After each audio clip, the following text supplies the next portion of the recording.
Hi, my name is Katie Proctor. I'm a lecturer in criminology and criminal justice at Glasgow Caledonian University, and I'm extremely excited to be able to speak to you today at this event. Unfortunately, I'm really disappointed that I can't be there in person, but I was given the opportunity to record something, so thank you for that.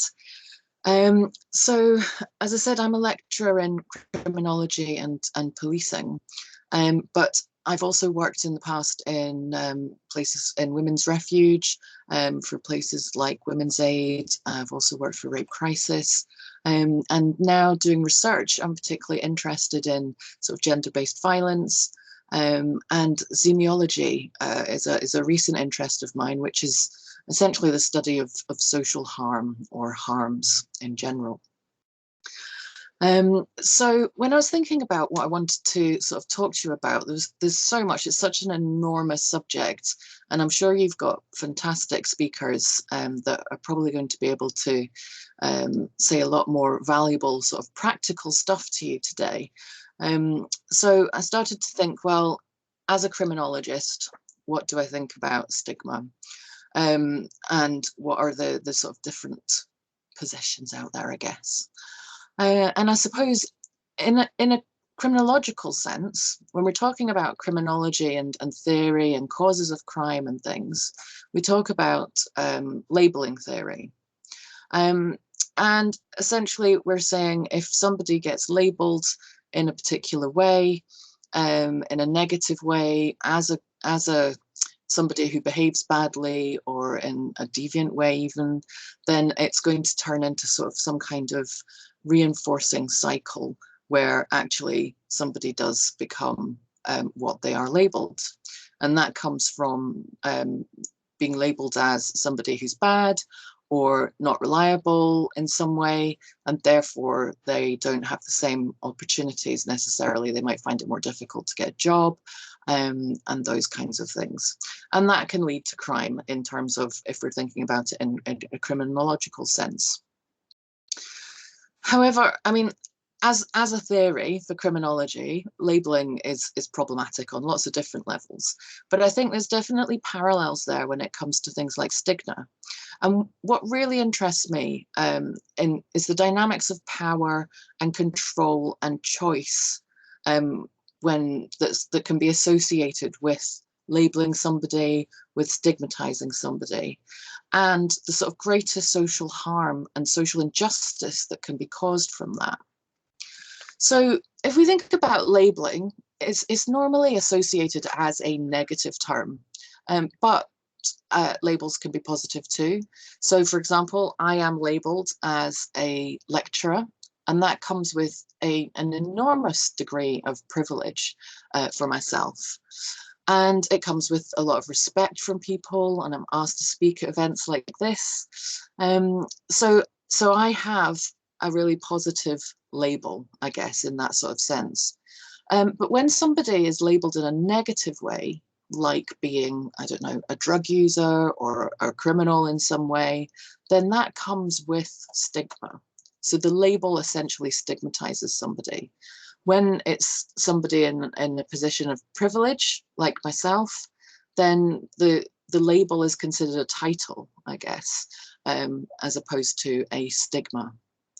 So there's huge differences just in those kind of labels in themselves, I guess, and the types of power and control that somebody might have over their life. So in this way, sort of good and bad labels they're relative. Okay, so somebody who is good or who is seen as good, labeled with a good label, will see somebody who's different as them in a bad label, if that makes sense. So they're the polar opposite, or they're relative to each other. What we consider a good thing, if somebody doesn't display those characteristics, they're likely to be seen as a bad or deviant thing. And obviously I'm talking in vast generalizations here. But good labels can mean that you are seen as a pillar of the community. Bad labels, you're seen as a bad person, a deviant person, somebody to be avoided, or you're seen as the other that is avoided. So they see this process of othering people because of this kind of value that is immediately allocated to somebody once you label them.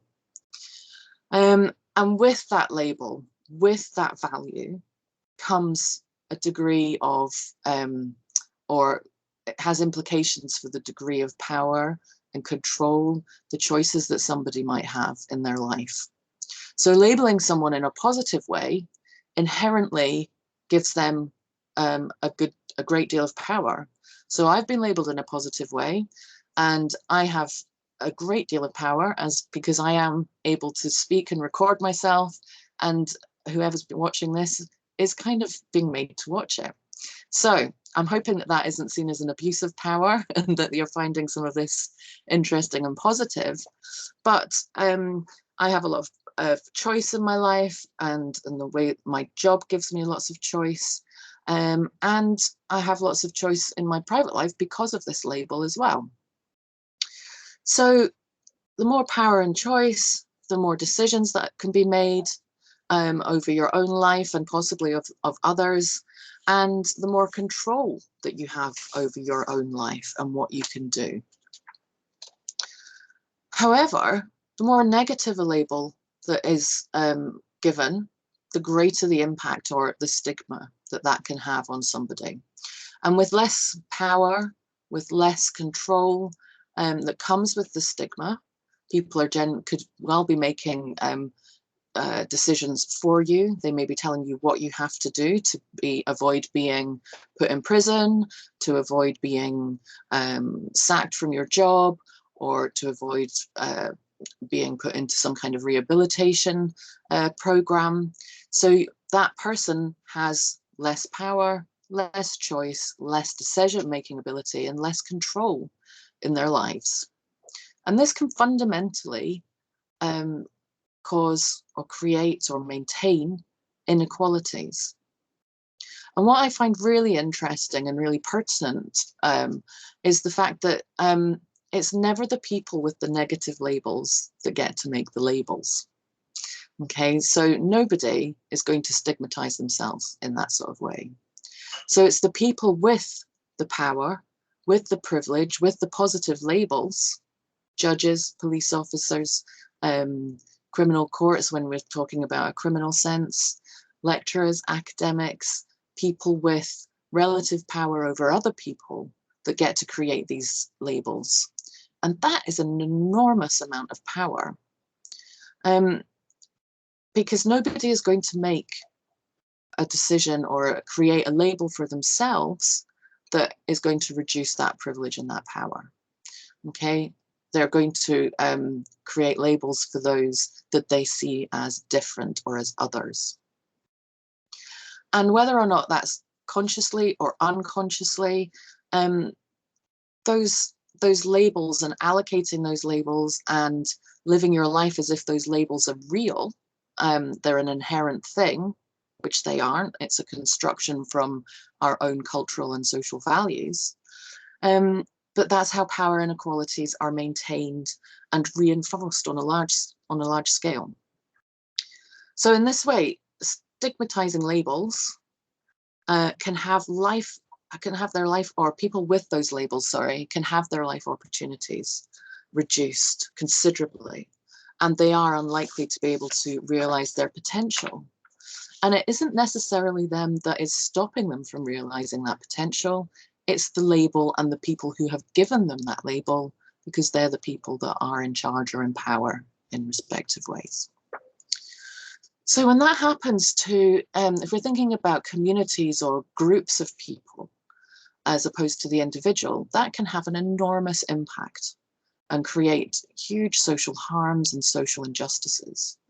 And it can create things like oppression, discrimination, reduced life opportunities. And we can see that through things like the Black Lives Matter movement. Many groups that are marginalized or oppressed in some way, they're labeled in a way that isn't seen to be normal. And that leads to less autonomy, less control, reduced health, reduced or rather economic inequalities. And on an individual level, that's obviously, we know that that's going to have an enormous impact on somebody with mental health problems potentially, with possibly self-harm, suicidal thoughts, bad health, maybe with limited choice becomes poor choice making ability. If you've only got a choice between two things, it might be that you have to choose the lesser of two evils, and whatever that is for somebody is going to be dependent on their life context at that point in time. So really what I'm saying is that if you are in a relative position of power over somebody because of your status, because of your job title, because you're a celebrity, or just because you have had maybe greater opportunity for education, whatever it is, that it's absolutely essential that you don't label or stigmatize people in that way who appear to be different. And that can be, that's our, if we see somebody who is different, sometimes that can be a scary thing, okay? It can be seen as some kind of a threat. But in actual fact, more often than not, it isn't. And when you get to know somebody and hear about their life circumstances and what's led them to that point, then actually it's often you will realize that those life choices or that circumstances could really happen to pretty much anybody if they had experienced the same sort of continual or the continuance of events in their life leading to that point. So essentially, stigmatizing and labeling people, and we all do it. I know I've done it and I'm embarrassed to say it, and I know I do it because a lot of the time it's unconscious, but it's something that you need to be mindful of so that you can address that. So essentially, it's an abuse of power. You have that power, especially if you come from a privileged group of some kind, or even just privileged with respect to somebody else. And that abuse of power can contribute to a much greater social harm in maintaining inequalities. And that can happen in all parts of society. And we can see things like, well, I've already mentioned the Black Lives Matter, but from my own sort of specialist interest in gender-based violence, that's when we start to see people who are disbelieved when they approach the criminal justice system, and the people with the power who are potentially perpetrators are believed because it becomes their word against the other person's. And you can see similar for people with other detrimental sort of life experiences. They can be discredited. So every person has potential regardless of their current life circumstances. And for all those reasons and discussed, it is absolutely imperative that everybody is seen as a person with potential and not as a label which stigmatizes them, because that can lead to an enormous amount of harm to the individual, as I'm sure you'll be talking about today, but also and much greater social harms. So I hope that's been of interest to you, and I hope that you enjoy the rest of the day and get a lot out of it. Thank you. Bye.